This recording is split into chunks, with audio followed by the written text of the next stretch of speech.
So yung mga kalukban, dito na tayo ngayon sa Sampaloc, Maynila, di sa customer natin. So ito po yung ano nila, washing machine Panasonic inverter. So ang issue po nito mga kalukban ay ito po, saksak natin. So yan ang problema po niya mga kalukban, H52. So titingnan natin kung anong problema nito mga kalukban, kasi ito pinacheck na nila sir. Titingnan naman daw nila pero wala nakita na ibang problema yung tumingin. So ngayon titingnan natin ito mga kalukban, buksan natin. Po ang problema po niya mga kalukban, H52. So yun mga kalukban, buksan na natin yung likod ng washing machine. So ito yung board po niya mga kalukban. So ayan po yung may sunog po yung ano niya, board. So yan mga kalukban. Yan. So bubuksan natin to dito sa likod mga kalukban para matanggal natin tong IC. So ito yung papalitan natin.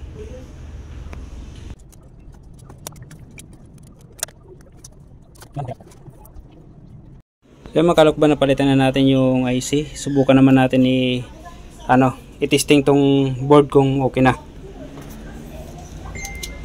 Lagyan natin.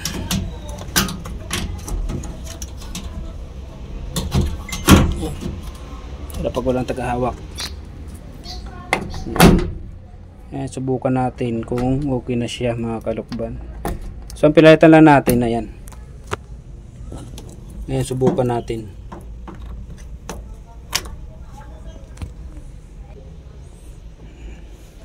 Testing natin mga kalukban kung okay na siya.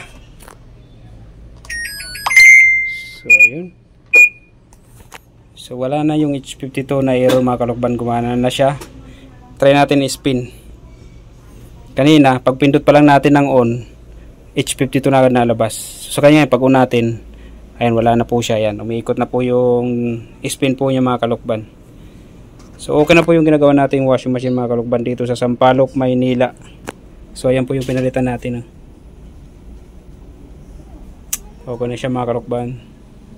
So sa meron mga ganito mga kalukban washing machine, nag home service po kami, flat screen TV, automatic washing machine, ref, aircon, lahat ng klaseng appliances mga kalukban ginagawa namin.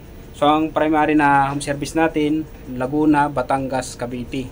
So iba ay dagdag na lang po yung mga kalukban ng Alabang, Muntinlupa, Parañaque, Quezon City, Lucban, Quezon. So ito po mga kalukban ngayon nasa Sampaloc, Manila po tayo nag home service.